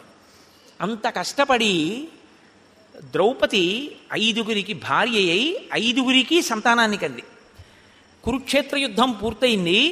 ఇప్పుడు ద్రౌపది యొక్క బిడ్డలలో ధర్మరాజు గారికి కలిగినటువంటి వాడు పట్టాభిషేకం చేయబడతాడు. ఒకే రాత్రి శిబిరంలో పడుకున్నటువంటి ద్రౌపది యొక్క 5గురు పాండవుల బిడ్డల్ని అశ్వత్థామ రాత్రికి రాత్రి చంపేశాడు. చంపేస్తే ముందు తెలుసున్నవాడు కాబట్టి కృష్ణ పరమాత్మ పాండవుల్ని దూరంగా తీసుకెళ్ళాడు. ఈ మాట కురుక్షేత్రంలో యుద్ధరంగంలో అంపశయ్య మీద పడిపోయి ఉన్నటువంటి భీష్మాచార్యుల వారికి చెప్పారు, తాతగారు రాత్రి పాండవుల యొక్క పిల్లలందరూ సంహరింపబడ్డారు, ద్రౌపదీ సంతానం అంతా నశించిపోయింది, అశ్వత్థామ చంపేశాడన్నారు. భీష్ముడు ఏమన్నాడో తెలుసా అండి? అన్నా అలాగా అనలేదు. ఆయన అన్నాడు, ఇప్పుడు దుర్యోధనుడు రాజు కాడుగా, చచ్చిపోయాడుగా, ధర్మరాజేగా గెలిచినవాడు, కాబట్టి ధర్మరాజు చేతిలోనేగా ఉంది రాచరికం. రాజట ధర్మజుండు, సురరాజసుతుండట ధన్వి, అర్జునుడో దేవేంద్రుడి యొక్క కొడుకు, శాస్త్రమోద్వీజకమైన గాంధీవము విల్లుయట, శత్రువుల్ని సంహరించగలిగినటువంటి గాంధీవం, అది టంకారం చేస్తే చాలు బలహీనమైన గుండున్న వాళ్ళందరూ చచ్చిపోతారు. అటువంటి టంకారము చేయగలిగినటువంటి గాంధీవము ధనస్సు, సారథి సర్వభద్ర సంయోజకుడైన కృష్ణుడట, అందరినీ రక్షించగలిగినటువంటి కృష్ణ పరమాత్మ అర్జునుడికి సారథి, ఉగ్రగదాధరుండు భీముడయ్యాజికి తొడువచ్చునట, ఎప్పుడూ గదాదండాన్ని పట్టుకుని కోపంతో తిరిగేటటువంటి భీమసేనుడు అర్జునుడికి పక్కన ఉంటాట. ఆపద కల్గుటకి ఏమి చిత్రమో అన్నాడు. ఇంతమంది తండ్రులయ్యుండగా, ఇంతమంది గొప్పవాళ్ళుండగా పిల్లలందరూ ఒక్క రాత్రి చచ్చిపోవడం అంటే, ఇటువంటి ఆపద రావడం అంటే, ఇంతమంది ఉన్న చోటే ఆపద వచ్చిందంటే, ఆపద అన్నది ఈశ్వరుడి చేత ఎలా ఇవ్వబడుతుందో ఆశ్చర్యం కదా అన్నాడు. తట్టుకున్నాదా లేదా ద్రౌపది? 5 కొడుకులు పోతే భీముడు కోప్పడ్డాడేమో కానీ చంపేస్తానని, ఆ ద్రౌపది మాత్రం ధర్మాన్ని వీడలేదు. మహాతల్లి నిజంగా మహాభారతంలో ఆ స్థితిలో ఆవిడ కాబట్టి ఆ మాట చెప్పగలిగింది. కొడుకులు పోయి నేను ఏడుస్తున్నట్టే, ఎక్కడ ఏడుస్తోందో ద్రోణుడి యొక్క భార్య ఆ అశ్వత్థామ కోసం. కాబట్టి ఈ పిల్లవాడిని తీసుకెళ్ళి అప్పజెప్పేయండి అయ్యా, గురువు ఒకటి గురుపుత్రుడు ఒకటి కాదు తప్పు, తీసుకెళ్ళి ఇచ్చేసేయండి అంది ఆవిడ. కాబట్టి మహాత్ములైన వాళ్ళకి ఆపదలు రాలేదా అన్నయ్య? కనుక అంటే ఇది భీష్ముడు చెప్పినటువంటి ఘట్టం. పై ఘట్టాల వరకు మీరు వాల్మీకి రామాయణంలో ఉన్నటువంటి ఘట్టాలు. కాబట్టి విచలితులు కాకుండా నిలదొక్కున్న వాడెవడో వాడు కదా అన్నయ్య మహాత్ముడు. నీకు తెలియదని కాదు, బుద్ధిశ్చతే మహాప్రాజ్ఞ దేవైరపి దురన్వయ శోకేనాభిప్రసుప్తం తే జ్ఞానం సంబోధయామ్యహం. నీకు తెలియదు అని నేను చెప్పట్లేదన్నయ్య, కేవలం నీ జ్ఞానం అనేటటువంటి అగ్నిహోత్రాన్ని బూది కప్పింది శోకం. దాన్ని తొలగించడానికి ఒక్క 4 మాటలు చెప్పానంటే దేవతలు కూడా నీకు చెప్పడానికి సాహసిస్తారా అన్నయ్య? నీకు తెలియంది ఉంటుందా? దివ్యంచ మానుషంచత్వం ఆత్మనశ్చ పరాక్రమం ఇక్ష్వాకు వృషభావీక్ష్య యతస్వద్విషతాం వధే. నీకు దేవతలకి ఎంత పరాక్రమం ఉందో అంత పరాక్రమం ఉంది. వాళ్ళకి తెలుసున్న అస్త్రశస్త్రాలన్నీ నీకు తెలుసు. ఈ లోకంలో మనుష్యులకి ఎన్ని అస్త్రశస్త్రాలు తెలుసో అన్నీ నీకు తెలుసు. కాబట్టి అన్నయ్య వాడెవడో వెతికి పట్టుకుని చంపడం పెద్ద కష్టమా? కాబట్టి మనం అలా చేస్తే బాగుంటుందన్నయ్య అన్నాడు. వినే లక్షణం ఉన్నవాడు రాముడు, వినని లక్షణం ఉన్నవాడు రావణుడు. మారీచుడు అంత చెప్పాడు, రావణుడు విన్నాడా? తమ్ముడు నీ తప్పు వల్లరా ఇంత ఇబ్బంది వచ్చిందని ఏ రాముడు అన్నాడో ఆ లక్ష్మణుడు చెప్తే రాముడు అన్నాడు, పూర్వజోప్యుక్తమాత్రస్తు లక్ష్మణేన సుభాషితం సారగ్రాహీ మహాసారం ప్రతిజగ్రాహ రాఘవ. తమ్ముడా నువ్వు చాలా మంచి మాటలు చెప్పావురా, నిజమే. ఆ ఒక్కడి మీద నేను కసి తీర్చుకోవాలి కానీ లోకాన్ని లయం చేయడం ఏమిటి? చూశావా నన్ను శోకం కదిపిందని, పద మన ఇద్దరం కలిపి వెతుకుదామన్నాడు. ఇది రాముని యొక్క గొప్పతనం. నేను మీతో మనవి చేసింది ఇదే. మాట విన్నవాడు గొప్పవాడు తప్ప మాట చెప్పినవాడు గొప్పవాడు కాడు. మాట చెప్పినవాడి గొప్పతనం విన్నవాడి వల్ల నిలబడుతుంది. ఏమయ్యా నేను చెప్తున్నాను, నా పెద్దరికం ఏమైపోతుంది, లోపలికి వెళ్ళు అన్నాడు అనుకోండి, నీ పెద్దరికం మంట కలిసిందే ఊరుకోవా పక్కకి వెళ్ళి అన్నాడు అనుకోండి, ఏమైంది వీడి పెద్దరికం? పెద్ద చెప్పొచ్చావులు ఏమయ్యా నువ్వు విడితే ఏదో పని అవుతుందన్నావు, గడ్డి పరక్ కింద తీసేసాడంటారు. ఆయన గౌరవం కూడా పోయిందా లేదా? ఆయన గౌరవం ఎప్పుడు నిలబడుతుందంటే ఆయన గౌరవాన్ని నిలబెట్టేవాడు ఉంటేను కదండి. క్రోధాన్ని అగ్నిహోత్రంలో నెయ్యి పోస్తే ఎలా పెరుగుతుందో క్రోధంతో మీరు పనులు చేసే కొద్దీ పెరుగుతుంది తప్ప దానివల్ల ఉపశాంతి కలుగుతుంది అని మీరు ఎప్పుడూ అనుకోకూడదు. అందుకే అంటే చెప్పినంత తేలిక కాదనుకోండి, కానీ సాధన చెయ్యగా మీరు ఆ క్రోధాన్ని పరిశీలనం చేసి క్రోధమునకు విరుగుడు ఏమిటో తెలుసా అండి లోకంలో? మౌనమే. అదొక్కటే విరుగుడు. అదుపు తప్పిన కోపం మీకు వస్తే మీరు ఉత్తర క్షణంలో మౌనంలోకి వెళ్ళిపోవాలి. మీరు ఒక్క 30 నిమిషాలు, ఒక గంట సేపు తీవ్రమైన శోకము కలిగిన, తీవ్రమైనటువంటి క్రోధము కలిగిన మౌనంలోకి వెళ్ళాలి. ఎందుకో తెలుసా? తీవ్రమైన శోకం క్రోధాన్ని పుట్టిస్తుంది. అవి 2 అక్క చెల్లెళ్ళు. అందుకని తీవ్రమైన శోకం కలిగిన, తీవ్రమైన క్రోధం కలిగిన మౌనంగా ఉంటే కొంతసేపు ఉపశమిస్తుంది. అది మళ్ళీ చల్లారిపోయే అవకాశం ఇవ్వాలి. మీరు పాలు పొంగగానే మీరు గ్యాస్ స్టవ్ ఇలా కట్టేశారనుకోండి, వెంటనే కిందకి వెళ్ళిపోతాయండి, వెంటనే కిందకి వెళ్ళావు. It takes some time to settle down. కొంచెం అలా మెల్లమెల్లగా ఇలా కిందకి దిగి తొరక కట్టి అలా మళ్ళీ తమ స్థాయిలోకి తాము నిలబడతాయి. మీరు ఇలా ఏదో తలుపేసుకుని ఇలా లోపలికి వెళ్ళి కోలం తగ్గిపోయిందని బయటకు వచ్చారంటే మళ్ళీ కూడా వస్తుంది. మీరు ఒక్క గంట సేపు నన్ను విడిచిపెట్టేయండి, నేను మౌనంలో ఉంటాను, మీరు నన్ను దయచేసి ఎవరు పలకరించకండి అని చెప్పేసి మీరు తలుపేసుకుని లోపలికి వెళ్ళిపోయి మీ మనసుని ప్రయత్నపూర్వకంగా శ్రీరామాయణాది కావ్యముల వైపు క్రోధము ఎంత ప్రమాదహేతువు, రామచంద్రమూర్తి ఎలా నిగ్రహించుకున్నారు అన్నదాన్ని, మహాత్ములైనటువంటి వారు జీవితాల్లో ఎంత కష్టాలు పడ్డారు, మనం పడిన కష్టం ఎంత, మనకు వచ్చిన శోకం ఎంత అని మీరు బాగా ఆలోచన చేస్తే అది పాలు కిందకి దిగినట్టు దిగుతుంది. దిగిన తరువాత మీరు బయటకు వచ్చారనుకోండి, మీరు కీర్తిని పోగొట్టుకోకుండా మీ పెద్దరికం నిలబడేటట్టు మీరు మాట్లాడగలుగుతారు. యుక్తాయుక్త విచక్షణ మళ్ళీ నిలబడుతుంది. క్రోధము ఆవహించి ఉండగా మీరు ఉన్నారనుకోండి, మీకు మీ ఎదురుగుండా ఉన్న వాళ్ళకి కూడా ప్రమాదమే. చాలా దూరం వెళ్ళిపోతుంది. ఒక్కొక్కసారి ఏమవుతుందంటే జీవితాంతం లగచవలసి ఉంటుంది. కొంతమంది చూడండి, అప్పటికి క్రోధంతో చాలా పెద్ద తప్పు చేస్తారు, చేసి జీవితాంతం ఏ ఖైదులోనో కూర్చుంటారు. వీళ్ళు ఏమి ప్రయోజనం? కాబట్టి క్రోధం అనేటటువంటి దాన్ని పెంచే ప్రయత్నం చేయకూడదు. పాలు దిగినట్టు దింపే ప్రయత్నమే మనిషి చేసుకోవాల్సి ఉంటుంది. ఇది రాముణ్ణి చూసి రామాయణంలో మనం నేర్చుకోవాలి. కాబట్టి ఈ ఘట్టానికి నేను వ్యక్తిగతంగా చాలా పెద్దపీట వేస్తాను. ఎందుకంటే మనిషి తప్పకుండా చాలా జాగ్రత్త పడవలసినటువంటి శత్రువు అంటూ ఉంటే క్రోధం ఒకటే. మీరు చూడండి, క్రోధం అన్నది ఎప్పుడు దేన్ని ఆశ్రయిస్తుందో తెలుసా అండి? కామాన్ని ఆశ్రయిస్తుంది. కోరిక పక్కన క్రోధం ఉంటుంది, సాధారణ సిద్ధాంతం అంతే. కామం లేకుండా క్రోధం ఉంటుంది తెలుసా? మనకి కామంతో క్రోధం ఉంటుంది, అంటే ఏదో కోరిక తీరలేదని కూడా క్రోధం వస్తుంది. కామం లేకుండా క్రోధం ఉంటుంది, అదో గమ్మత్తు. ఏ కోరిక ఉండదు కానీ కోపం మాత్రం ఉంటుంది. అది ఇంకా కోటలో ఉన్న క్రోధం లాంటిది తెలుసా అండి? దుర్వాసో మహర్షి క్రోధం అంతే. ఆయన మహర్షి, మహానుభావుడు, ఆయనకి ఏమీ కోరికలు ఉండవు, ఆయన ఎవరిని ఏమీ కోరుకోడు, కానీ ఇలా అని శాపవాక్యం చెడిపోతుంటాడు. క్రోధాన్ని మాత్రం నిగ్రహించలేడు. విశ్వామిత్రుడు ఎంత కష్టపడ్డారండి కామక్రోధాల నుంచి బయటికి రావడానికి. కాబట్టి రామాయణంలో నేను చెప్పినంత తేలికండే మీరు విడిచిపెట్టేయండి అని చెప్పేయడం చాలా తేలిక. మీరు ఒకటి గుర్తుపెట్టుకోండి, మీరు విడిచిపెట్టేయండి అని చెప్పడానికి మీరు పట్టుకోలేదు దాన్ని, అది మిమ్మల్ని పట్టుకుంది. మీరు ఈ తేడా పట్టుకోవాలి ఎప్పుడు. క్రోధం మిమ్మల్ని పట్టుకుంటోందా అవకాశం చూసి మీరు క్రోధాన్ని పట్టుకున్నారా? మీరు క్రోధాన్ని పట్టుకోలేదు, క్రోధం మిమ్మల్ని పట్టుకుంది. కామం నన్ను పట్టుకుందా, నేను కామాన్ని పట్టుకున్నానా? కామం నన్ను పట్టుకుంది. ఇప్పుడు కామం నన్ను పట్టుకుంది కాబట్టి కామం నన్ను వదలాలి, క్రోధం నన్ను పట్టుకుంది కాబట్టి క్రోధం నన్ను వదలాలి. క్రోధం నన్ను వదలాలంటే అది వదిలేసేయడానికి కావలసిన స్థితిని మీరు కల్పించాలి. ఓ జలగ పట్టుకుందండి, నేను చెరువులో దిగి స్నానం చేద్దామని దిగాను, టక్కన పట్టుకుంది. జలగ పట్టుకున్న తర్వాత మీరు జలగని పట్టుకుని లాగారనుకోండి, అది ఓడదు, సాగుతుంది. జలగ సాగినట్టు సాగుతున్నాడు రా అంటారు. మీరు ఎంత లాగితే అంత సాగి మీ నెత్తుర్ని ఇంకా బాగా గబగబ తాగుతుంది. కాబట్టి జలగ ఓడదు. జలగ పట్టుకున్నవాడు ఏం చేయవలసి ఉంటుందంటే, పెద్ద కేకలేసి అల్లరి చేసి జలగను లాగితే జలగ ఓడదు.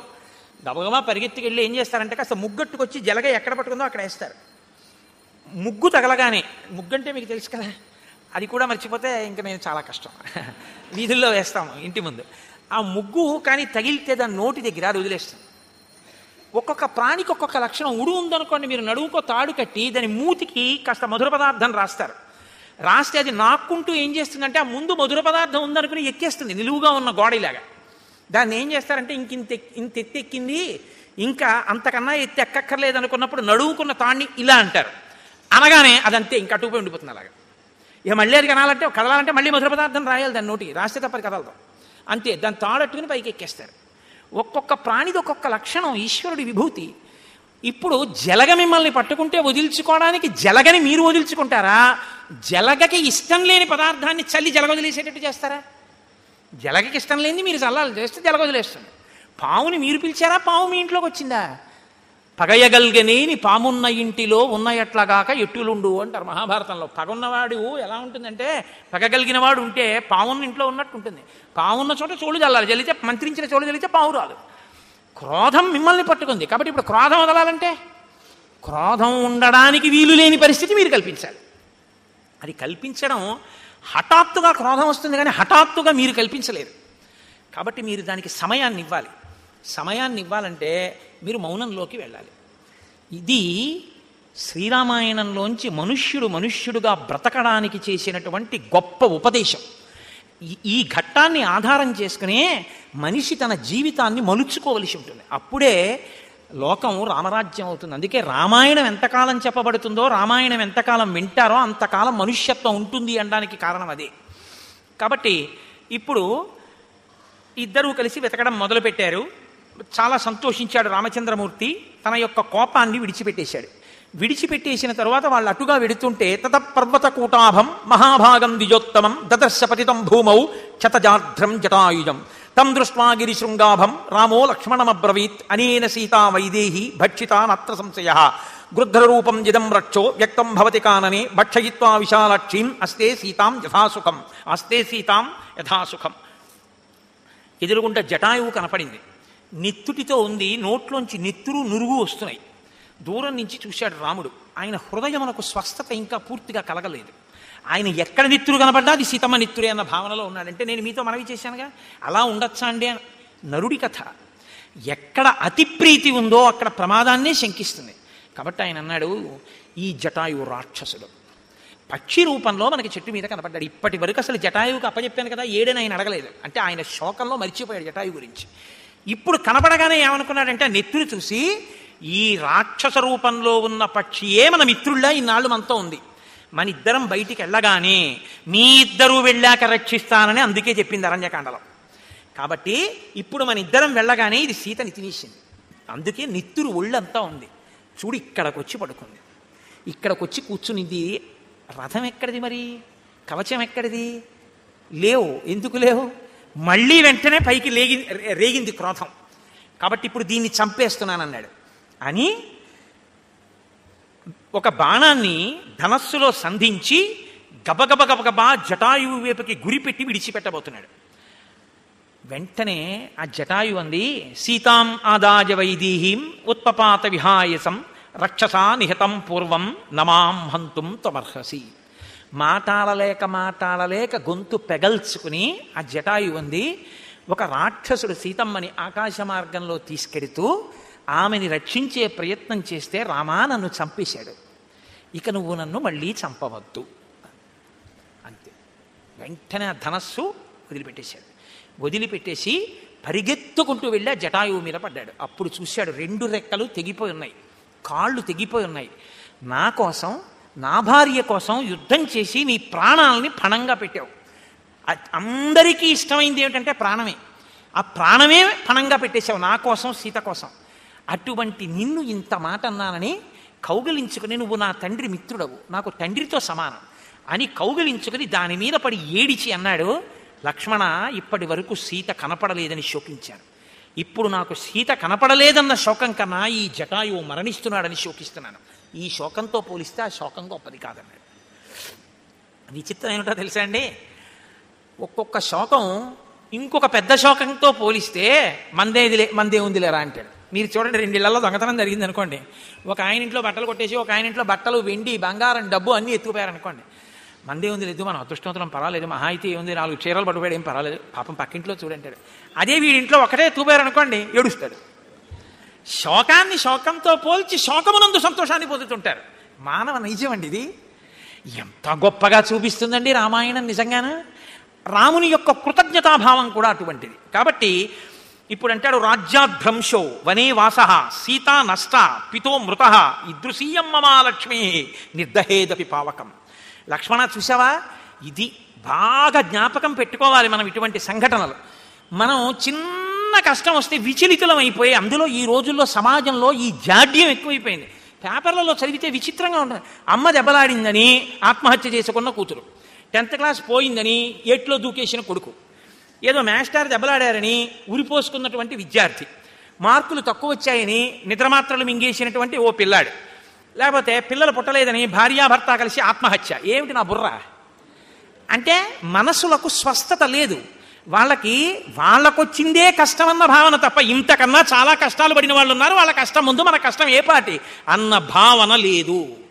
ఆ భావన ఉంటే ఈశ్వరుడు నీకేమిచ్చాడో నీకు గుర్తుంటుంది. అది నీకు తెలియదు కాబట్టి నువ్వు నీకు లేదని ఏడుస్తున్నావు. అన్నీ ఉండి ఏడుస్తుంటాడు. ఒక్కొక్కడు 2 కళ్ళు లేనివాడు ఎంత ఏడవాలి? నేను సామర్లకోట ట్రైన్ ఎక్కడానికి వెడుతుంటే ప్రతిరోజు నాతో పాటు అంధులైనటువంటి విద్యార్థులు, ఆ మూగి చెవుడు ఉన్నటువంటి విద్యార్థులు ఎక్కుతుండేవారు. వాళ్ళు పాపం నేను ఏదో ఇవాళ జగ్గంపేట బస్సు ఎక్కితే రేపు రాజమండ్రి బస్సు ఎక్కేవాడిని. వాళ్ళు పాపం సామర్లకోట వెళ్ళడానికి ఎక్కేవాళ్ళు. నేను సామర్లకోట టికెట్ ఇవ్వండి అనేవాడిని. వాళ్ళు సామర్లకోట టికెట్ ఇవ్వండి అన్నారు. ఎలా అంటారు? ఒకవేళ సామర్లకోట అన్నాడు అనుకోండి, వాళ్ళకి వినపడదు. అవి అక్క చెల్లెళ్ళు, మూగి చెవుడు కూడా వాళ్ళకి. ఆ పిల్లలు అనేవారు అనేవారు. అంటే రైలు వస్తుందే అక్కడికి ఓ టికెట్, కాకినాడ కన్నా సామర్లకోట మెయిన్ లైన్లో ఉంది, సామర్లకోట అనేవాడు. ఈ పెదవుల కదలికని బట్టి వాళ్ళు అనేవారు. అది రాజమండ్రిలో కూడా రైళ్ళు అవుతాయిగా, పెంకితనానికి రాజమండ్రిలో కూడా రైళ్ళు అవుతాయి కాబట్టి రాజమండ్రికి టికెట్ కొట్టానన్నాడు అనుకోండి, ఏం చేయాలి అప్పుడు అతను? పాపం ఏముంది మాట్లాడడానికి? నాకు వాళ్ళు సంజ్ఞలు చేసుకుని మాట్లాడుతుంటే ఈ లోకంలో ఈ పక్షుల కలకూజితాలు, ఈ ధ్వనులు, ఈ పురాణాలు, ఈ ఉపన్యాసాలు, సంగీతం, సాహిత్యం, మృదుమధురమైనటువంటి ధనులు, కడుపున పుట్టినటువంటి పిల్లవాడు నాన్నగారండి అని పిలిస్తే అనుభవించగలిగిన మధురిమ, భార్య ఏమండి అని ప్రియమార పిలిచినప్పుడు కలిగేటటువంటి ఆనందం, ఇన్నిటికీ దూరం అయ్యాడు. ఈశ్వరా, నేను ఏమి చేసుకున్నానో నాకు తెలియదు, కానీ నన్ను మాత్రం దూరం చేయకుండా నాకు ఇంత ఐశ్వర్యాన్ని ఇచ్చావు. నాకు వినపడుతుంది, నేను మాట్లాడగలను. కాబట్టి నేను బతికున్న నాళ్ళు నువ్వు నాకు ఇచ్చిన మాట నీ కథ చెప్పుకోవడానికి పనికొస్తే చాలు తండ్రి, ఇంకంతకన్నా ఏం కావాలి? ఇది మీకున్నదాన్ని మీరు గుర్తిస్తే మీరెంత ఐశ్వర్యవంతులో మీకు అర్థమవుతుంది. మీకు ఉన్నది వదిలేసి మీకు లేనిదానికి ఏడిచి చస్తానంటే ఎవడేం చేస్తాడు? ఆపద అన్నది ఎంత దారుణంగా ఉంటుందో మీరు గ్రహించాలి. రాముడు పొందిన ఆపద కన్నా మనం పొందామా? ఏమంటున్నాడో చూడండి. రాజ్యాద్భ్రంశో, రాత్రి యవరాజ్య పట్టాభిషేకం అన్నారు, పొద్దున్న అరణ్యవాసం అన్నారు. వనే వాసహ, పోని ఊళ్ళో కూడా ఉండనివ్వలేదు, అడవికి వెళ్ళిపోమన్నారు. సీతా నష్ట, పోని ఇన్ని కష్టాలు ఓర్చుకున్నాను, పక్కన భార్య ఉందని. సీత ఏమైపోయిందో తెలియదు. పితో మృత, తండ్రి గారు చచ్చిపోయారు. అయ్యో నాన్న నీకు ఇంత కష్టమా అని అక్కున చేర్చుకోవలసిన తండ్రి వెళ్ళిపోయాడు. ఈదృశీయం మమాలక్ష్మి, నా దరిద్రం ఇలా ఉంది లక్ష్మణ, నన్ను నమ్ముకుని నన్ను కాపాడదామనుకున్నందుకు ఈ పక్షి కూడా చచ్చిపోతోంది. నిర్దహేదపి పావకం, ఒకవేళ అగ్నిహోత్రం అన్నింటినీ కాలుస్తుంది, నా దరిద్రాన్ని అగ్నిహోత్రం దగ్గర పెడితే నా దరిద్రం అగ్నిహోత్రాన్ని కాల్చేస్తుంది అన్నాడు. రాముడు పొందిన కష్టం కన్నా కష్టం అండి మనం పడే కష్టాలు. ఏమిటి నీకు ఆ రైల్వే రిజర్వేషన్ ఆర్ఏసీ వచ్చిందని ఇంకా ఆపదా? గోరు తీసుకుంటుంటే ఇలా కొంచెం లోపలికి తెగిందని అబ్బో గోరు తెగిపోయింది, అబ్బో గోరు తెగిపోయింది, అబ్బో ఏమిటి అది ఆపదా? ఏమిటి ఆపద? అయిందానికి కాందానికి ఏడుస్తానంటే ఏదో సాకు దొరుకుతుంది. సంతోషించాలని నువ్వు అనుకుని ఆలోచించగలిగితే నీకు ఎన్నున్నాయో నీకు తెలుస్తుంది. కాబట్టి రామచంద్రమూర్తి ఈ మాట అని హృతాసారక్షసేంద్రేణ రావణేన విహాయస మాయాం ఆస్థాయ విపులాం వాత దుడ్డిన సంకులాం జటాయు అంటున్నాడు. మాయాప్రభావంతో ఆకాశమంతా మబ్బులు కమ్మేటట్టుగా చేసి ఆకాశ మార్గంలో అపహరించి తీసుకుని వెళ్ళిపోయాడు. ఆ తీసుకుని వెళ్ళడానికి పూర్వం అతను వెడుతున్నటువంటి రథాన్ని నాకున్న బలంతో రామా నిగ్రహించాను. ఆ రథాన్ని పడగొట్టాను, సారథిని చంపాను, పక్కన చామరాలు వేస్తున్న వాళ్ళని చంపాను, ఆ పైన ఉన్నటువంటి గొడుగు పడగొట్టాను, అతని ధనస్సు పడగొట్టాను, అమ్ముల పొదులు పడగొట్టాను. కానీ అతను యువకుడు, బలవంతుడు, ఆయుధములు ఉన్నవాడు. నేను వృద్ధుడనైపోయిన పక్షిని, వెళ్ళి నిన్ను తీసుకొచ్చే సమయం లేదు. నా చేతనైనంత పోరాటం చేశాను, కానీ నా రెక్కలు నరికేశాడు, నా కాళ్ళు నరికేశాడు. ఇక్కడ పడిపోయి నీకు ఈ వార్త చెప్పి ప్రాణం విడిచిపెడదామని కంఠంలో ప్రాణం పెట్టుకుని ఉన్నాను అంటూ ఉండగా మాంసముతో కూడినటువంటి నెత్తురు నురుగు కక్కి పక్కకి ఒరిగిపోతుంటే రాముడు ఆ పక్షి తలని చేత్తో పట్టుకుని, నా తండ్రి లాంటి వాడివి, నాకింత మహోపకారం చేశావు, నువ్వు వెళ్ళిపోతే నాకెవరు చెప్తారు, కాబట్టి నాకు చెప్పు ఎవరు పట్టుకెళ్లారు, అతనికి నేను చేసిన అపరాధం ఏమిటి, ఆ రావణుడు నా మీద ఎందుకు క్రోధం వహించాడు, ఎటు తీసుకెళ్లాడు, ఎలా తీసుకెళ్లాడు, ఎందుకు తీసుకెళ్లాడు, ఇన్ని ప్రశ్నలు ఇస్తున్నాడు. ప్రాణోత్క్రమణం అయిపోతోంది. చెప్పాలని తాపత్రయం ఉంది, ఎవరి కోసం పోరాటం చేశాడో ఆయనతో మాట్లాడాలని ఉంది, కానీ మాట్లాడడానికి అవకాశం లేదు. మీరు చాలా జాగ్రత్తగా గమనించాలి. మనకేమిటండి అంటాం, ఏమో ఆయుర్దాయం ఎవరికి తెలుసు. ఓపిక ఉండగా ఈశ్వరుణ్ణి సేవించి ఆయన నామాన్ని కీర్తించకపోతే ఎంత ప్రమాదం వస్తుందో చూడండి. కాబట్టి మాట్లాడదామని ఉన్నా మాట్లాడగలుగుతున్నాడా ఇప్పుడు? పాపం అంత ఉపకారం చేసిన జటాయువు.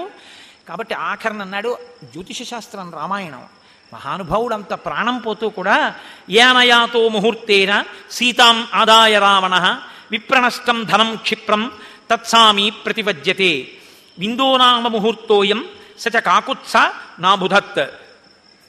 నాయన, విందము అనబడేటటువంటి ముహూర్తంలో అపహరించాడు రావణుడు నీ యొక్క పత్ని అయిన సీతమ్మని. పత్ని ధనం అర్థం, ఆమె వలననే సంతానం కలుగుతుంది. కాబట్టి నీ భార్యని ఆయన ఆ ముహూర్తంలో అపహరించాడు కనుక నీ భార్య నీకు దక్కుతుంది. ఆ ముహూర్తంలో ఎవడు అపహరించాడో వాడు తన ప్రాణములను కోల్పోతాడు. కాబట్టి రావణ సంహారం జరుగుతుంది, నీకు నీ ప్రియ భార్య దక్కుతుంది. కాబట్టి నువ్వు ఏమీ బెంగ పెట్టుకోవద్దు అని చెప్పి పుత్రో విశ్రవస సాక్షాత్ భ్రాత వైశ్రవణస్య చ ఇత్యుక్త్వా దుర్లభాన్ ప్రాణాన్ ముమోచ పతగేశ్వర.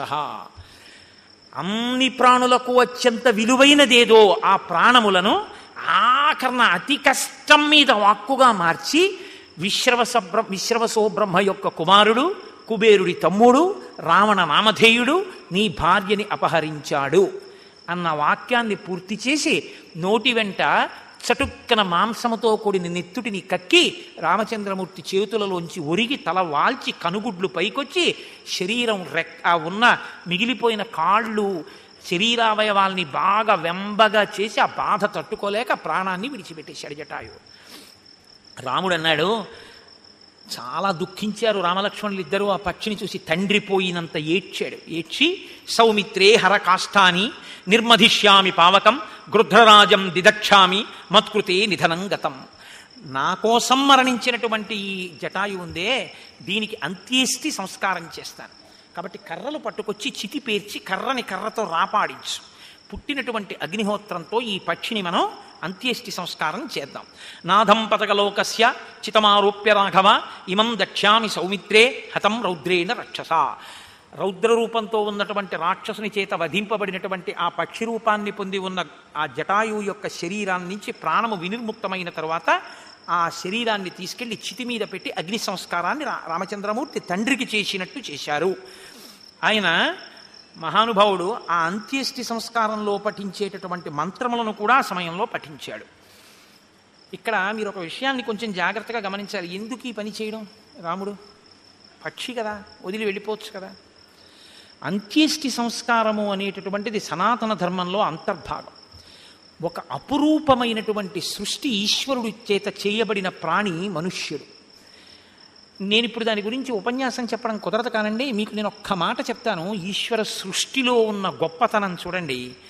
ఇంత పెద్ద శరీరము దేని మీద నిలబడుతుందంటే పాదముల మీద నిలబడుతుంది. పాదములు భూమి మీద ఉంటాయి. పాకే ప్రాణులు అపకారం చేయడానికి అవకాశం ఎక్కువ ఉంటుంది. అవి దేని చేత అపకారం చేస్తాయంటే భయం చేత అపకారం చేస్తాయి. పాకే ప్రాణులు ఎప్పుడూ కూడా అపకారం దేనికి చేస్తాయంటే భయానికి. అంటే వీడు మన ఏమైనా చేస్తాయనుకుని చేస్తాయి తప్ప మన్ని చూస్తే ముందు అవి పారిపోయే ప్రయత్నం చేస్తాయి. ఒకవేళ అనుకోకుండా మనము అవి దగ్గరైపోయాం అనుకోండి, అది అనుకోలేదు మనం అనుకోలేదు, మనం అటు వెళ్ళాం అది వచ్చేసింది. ఇప్పుడు అది తప్పుకోవడానికి అవకాశం ఇవ్వాలి. సాధ్యమైనంత వరకు అది తప్పుకోవడానికి చూస్తుంది. తప్పుకోవడానికి అవకాశం ఇచ్చి మన్ని రక్షించడం కోసం ఈశ్వరుడు చేసినటువంటి గొప్ప నిర్మాణ ప్రక్రియ ఏమిటో తెలుసా అండి? పాదం అంతా నేల మీద వాలకుండా పాదానికి మధ్యలో చిన్న జాగా అట్టే పెట్టాడు ఆయన, ఖాళీ స్థలాన్ని. అందుకే మీరు ఎప్పుడైనా చూడండి కాళ్ళ మధ్యలోంచి వెళ్ళిపోయిందంటారు. మీరు ఎప్పుడైనా అనుభవం చూశారో లేదో కానీ ఇలా నిలబడి ఉంటే ఏదైనా ప్రాణి పారిపోవాలనుకుంటే అతను మనని గమనించట్లేదు కానీ దగ్గరగా ఉన్నాడు అనుకుంటే కాళ్ళ కిందకి దూరుతుంది ఆ కన్నంలోకి. ఆ కన్నంలో దూరగానే ఇతనికి చల్లగా తగులుతుంది. తగలగానే అయిపోయిన కాళ్ళు ఎత్తి 2 గంతులు వేసేటప్పుడు కదా అలా వెళ్ళిపోతుంది. వీడు దాని మీద ఏమైనా పడితే కరుస్తుంది తప్పలేకపోతే వెళ్ళిపోతుంది. నేను ఎన్నో సందర్భాలు నాకు తెలుసు, ఎందుకంటే నేను అలాంటి చోట్ల ఉద్యోగం చేశాను కాబట్టి నాకు తెలుసు. కాబట్టి ఈశ్వర నిర్మాణం అంత అపురూపం అండి. అంత అపురూపంగా నిర్మింపబడినటువంటి ఈ శరీరాన్ని సమంత్రకంగా అగ్నిహోత్రంలో వ్రేల్ చేయాలి. అంత్యేష్టి సంస్కారం జరగాలి. అది కొన్ని వేల సంవత్సరములు బతికి పక్షులకు రాజైనటువంటి వాడు, ఆ ప్రాంతంలో పుట్టి ఆ ప్రాంతంలో పెరిగి ఆ ప్రాంతంలో తన కార్యం మీద మరణించిన వాడు పితృసమానుడు. ఆ శరీరం అలా పడిపోయి తనంత తాను భూమిలో కలవకూడదు. అంత్యేష్టి సంస్కారం చెయ్యాలి. కాబట్టి చితి మీద పెట్టి కాల్చాడు రాముడు. అనాథ ప్రేత సంస్కారమే అశ్వమేధయాగమంత మహాఫలితం. మనిషి ప్రాథమికమైన ధర్మాలలో ఒకటి ప్రేతాన్ని సంస్కరించాలి. ప్రేతాన్ని సంస్కరించకుండా ఉండకూడదు. అందుకే ఈ ధర్మం రామాయణంలో చెప్పడానికే రాముడు జటాయువుని సంస్కరిస్తాడు. రావణుణ్ణి సంస్కరిస్తాడు. సంస్కరించడం అంటే అంత్యేష్టి సంస్కారం చేస్తాడు. అలాగే వాలికి అంత్యేష్టి సంస్కారం చేయిస్తాడు. ఆయన ఎప్పుడూ అంత్యేష్టి సంస్కారం చెయ్యకుండా వదలడు. అలాగే మీరు చూడండి కృష్ణ భగవానుడు కురుక్షేత్రంలో అంతమంది వీరులు మరణించారు. పేరు పేరు పేరు పేరు పేరు పేరు చెప్పించి ఉభయ వంశాల వాళ్ళని, ఇటు పాండవులు అటు కౌరవులు, అటు ధృతరాష్ట్రుడిని కూర్చోబెట్టారు, ఇటు ధర్మరాజు గారిని కూర్చోబెట్టారు. చనిపోయిన ఒక్కొక్క వీరుడి పేరు చెప్పేవారు. నీకు చెందినవాడా, నీకు చెందినవాడా, ఎవరో ఒకడికి చెందినవాడు అనేవారు. నువ్వులు నీళ్లు విడిచిపెడుతుండేవాడు ఇటు ధర్మరాజు గారు కానీ అటు ధృతరాష్ట్రుడు కానీ. ఇద్దరూ నా వాడు కాదన్నవాడు ఎవరో తెలుసా అండి? ఒక్క కర్ణుడే. ఎందుకంటే కర్ణుడు కుంతీదేవి పుత్రుడు అని పాండవులకు తెలియదు. ధృతరాష్ట్రుడు అన్నాడు నా సంబంధీకుడు కాడన్నాడు, ధర్మరాజు అన్నాడు నా సంబంధీకుడు కాడన్నాడు. ఇద్దరూ నువ్వులు నీళ్లు వదలమన్నారు. అప్పుడు బయటపడింది కుంతి, నా పుత్రుడేనయ్యా, ఆఖరికి ప్రాణం కూడా పోయింది నేను వెళ్ళి అడిగినందుకు. నువ్వులు నీళ్లు కూడా దక్కవా నా కొడుక్కి, నా కొడుకే వదలండి అంది. ఎంత పని చేశావమ్మా, నా అన్నని నాతో చంపించేశావు. ఒక ఆడదాని నోట రహస్యం దాటితే ఇంత ప్రమాదం వచ్చింది కాబట్టి నువ్వు గింజ నానినంతసేపు ఆడదాని నోట రహస్యం దాగకుండా కాక అన్నాడు ధర్మరాజు గారు. ఆఖరికి ఏ కొడుకుల కోసం ఇంత శ్రమించిందో ఆ కొడుకు చేతే శాపం పొందింది. అప్పుడంది, యాదవులందు పాండు సుతులందు నాకు మోహ విచ్ఛేదము చెయ్యుమయ్యా, ఘనసింధువు చేరిడి గంగభంగి నీపాద సరోజ చింతనముపై అనిశము మదీయ వృత్తి అత్యాదర వృత్తితో గదియగనట్లు చేయగదయ్య ఈశ్వర అని కృష్ణుడిని ప్రార్థన చేసింది. ఏమిటి వెర్రిలు వ్యామోహాలు, వాడి కోసం ఇంత తాపత్రయ పడితే వాడు శపించండి అన్నది. కాబట్టి అంత్యేష్టి సంస్కారం కృష్ణుడు చేయించాడు, ప్రేత సంస్కారం రామచంద్రమూర్తి చేయించారు. ధర్మాత్ముడైన రాముడు ఇది చెయ్యకపోతే లోకంలో మనం చెయ్యవలసిన ధర్మం ప్రకాశించదు కనుక మనకి ధర్మాన్ని నేర్పాడు రామచంద్రమూర్తి. కాబట్టి ఇప్పుడు ఆయన అన్నాడు చిట్ట చివర, యాగతిర్యజ్ఞశీలానాం ఆహితాగ్నిశ్చయాగతి అసరావర్తినాం యాచ భూమి ప్రదాయినాం మయాత్వం సమజ్ఞాతో గచ్చలోకాననుత్తమాన్ గృధ్రరాజ మహాసత్వ సంస్కృతశ్చ మయావ్రజ. నా చేత సంస్కరింపబడినటువంటి ఓ జటాయువా, నీవు ఎటువంటి లోకాలకి వెడతావో తెలుసా?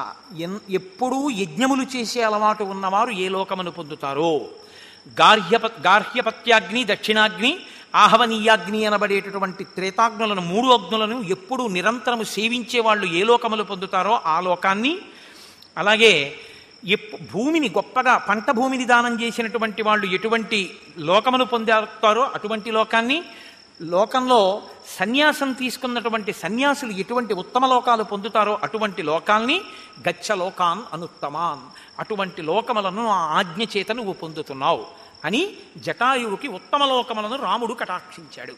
వెంటనే మనకు అనుమానం వస్తుంది, నరుడు కదా ఇవ్వగలడా?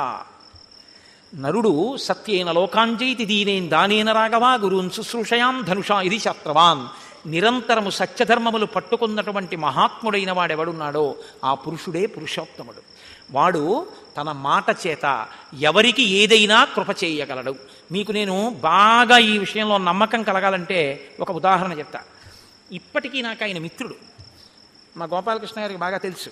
నా దగ్గరికి వస్తుంటారు ఆయన అస్తమానం. కంచిలో వాళ్ళ పెద్దనాన్నగారికి ఒకనకొకప్పుడు భయంకరమైన కడుపు నొప్పి వచ్చింది. వస్తే వాళ్ళ తమ్ముడు గారు పరిగెత్తుకుంటూ పరమాచార్య స్వామి వారి దగ్గరికి వెళ్ళారు. పరమాచార్య స్వామి వారు కంచికి దూరంగా ఓ పల్లెటూళ్ళలో విడిది చేసి ఉన్నారు. అక్కడికి వెడితే ఆయన ఇలా చూశారు. సాధారణంగా జగద్గురువుల దగ్గర అయితే 4 నమస్కారాలు చేయాలి. ఎందుకంటే వాళ్ళు తురీయావస్థని దాటి ఉంటారు కాబట్టి ఒకసారి సాష్టాంగం చేసి 3 మార్లు మళ్ళీ నమస్కారం చెయ్యాలి. 4 సార్లు చేస్తాం సన్యాసికి చేస్తే, అందున పీఠాధిపతులు జగద్గురువులకి. కాబట్టి ఆయన 4 మాటలు నమస్కారం చేస్తుంటే ఆయన పక్కన అంత్యవాసిని పిలిచి అన్నారు, వాడిని ఆపకుండా అలా చేస్తుండమని అన్నారు. ఆయన అలా చేస్తూనే ఉన్నాడు, నడుము నొప్పెట్టదండి. ఆయన అలా చేస్తూనే ఉన్నాడు, పరమాచార్య ఆగమం లేదు. అది సంప్రదాయం కాదు, అలా చేయించరు. అది వేరొకరికి ఎందుంది ఆ సంప్రదాయం, అలా నమస్కారం చేయించరు తప్ప ఇందులో చేయించరు. కానీ ఆయన చేయమన్నారు. ఆయన అలా చేస్తూనే ఉన్నారు. ఆయనకి ఈ పక్కటిముకలు, డొక్కలు, నడుము నిప్పెట్టిపోతున్నాయి. వాడిని ఆపద్దను చేస్తుండమని అన్నారు. అలా చేస్తూనే ఉన్నారు. కాసేపు ఆగన్నారు, వాడిని ఇలా రమ్మని అన్నారు. ఆయన ఈయనతో మాట్లాడలేదు, ఈయన ఆయనతో మాట్లాడలేదు. ఆయన వచ్చారు, నమస్కారం చేయమన్నారు. వాడిని చేస్తుండమని ఆపకుండా అన్నారు. వచ్చిందా మీ అన్నయ్య కడుపు నిప్పి నీ బాధతో తీసేసాను, నాకు నమస్కారం చేయించడం, పో ఇంటికి అన్నారు. ఈయన ఇంటికి వెళ్ళారు. వాళ్ళ అన్నయ్య గారికి కడుపు నొప్పి ఎందుకు తగ్గిపోయిందో డాక్టర్లకు తెలియలేదు, ఇంటికి పంపించేశారు. యథార్థంగా జరిగింది ఒక కుటుంబంలో. మీరు నమ్ముతారా?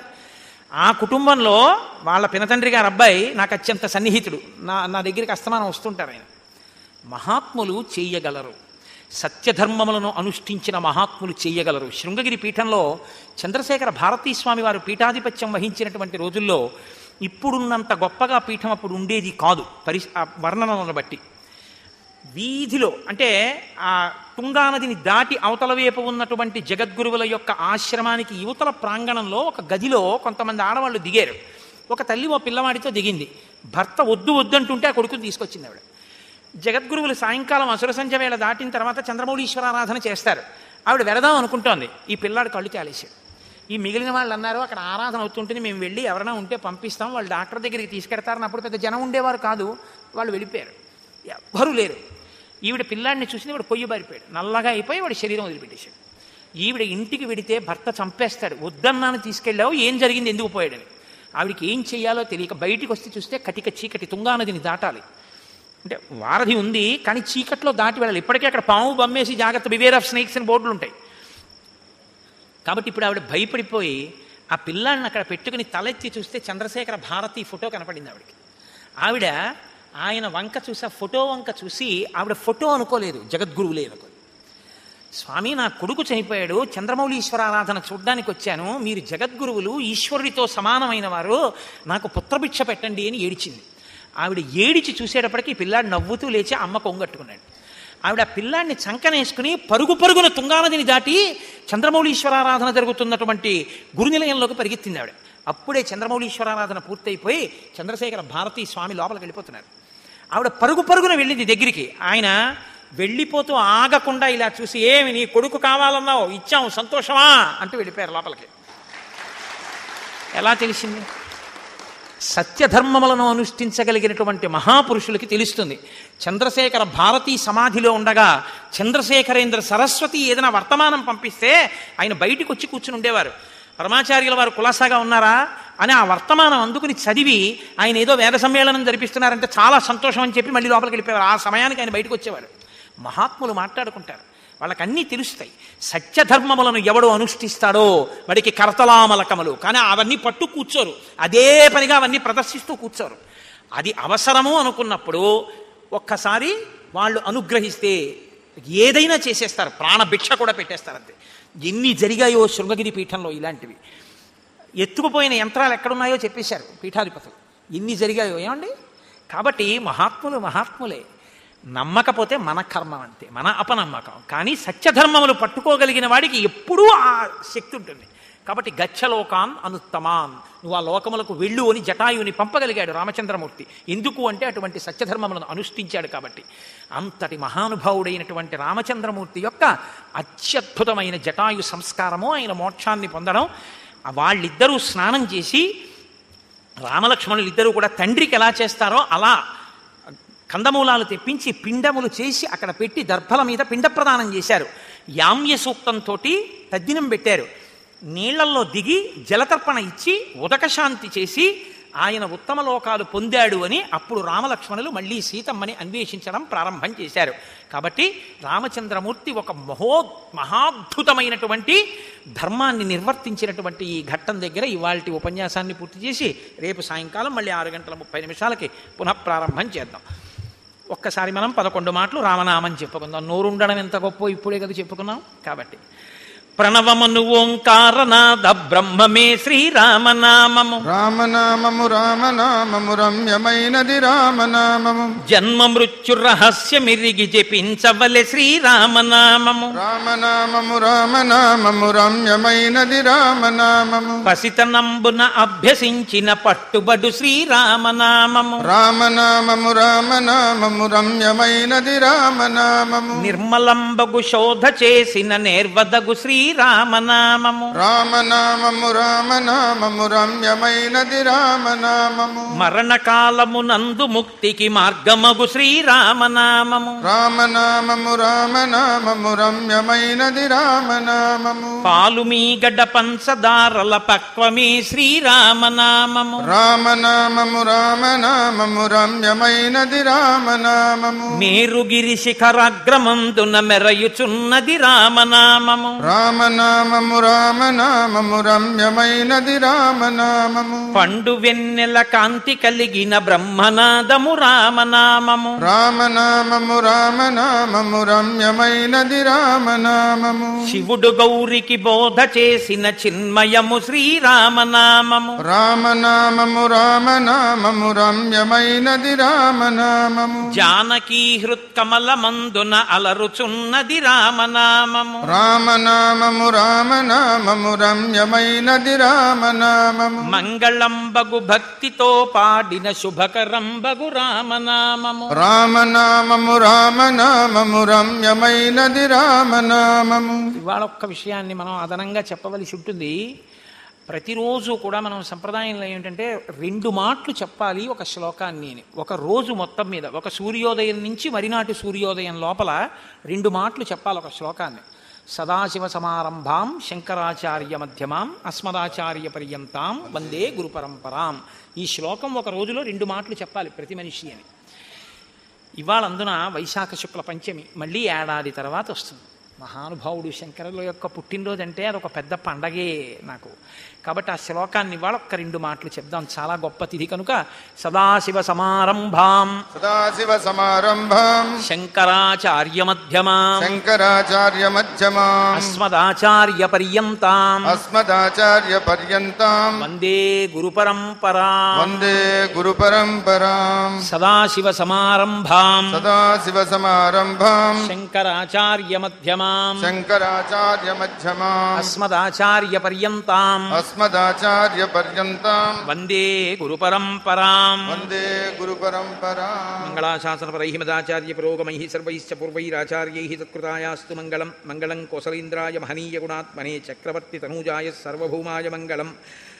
ఉమాకాంతాయ కాంతాయ కామితార్థప్రదాయినే శ్రీగిరీశాయ దేవాయ మల్లినాథాయ మంగళం. కరచరణకృతం వా కర్మవాక్కాయజం వా శ్రవణనైనజం వా మానసం వాపరాధం విహితమవిహితం వా సర్వమేత్తక్షమస్వ. శివ శివ కరుణాబ్ధే శ్రీ మహాదేవ శంభో. సర్వం శ్రీ ఉమామహేశ్వర పరబ్రహ్మార్పణమస్తు. స్వస్తి.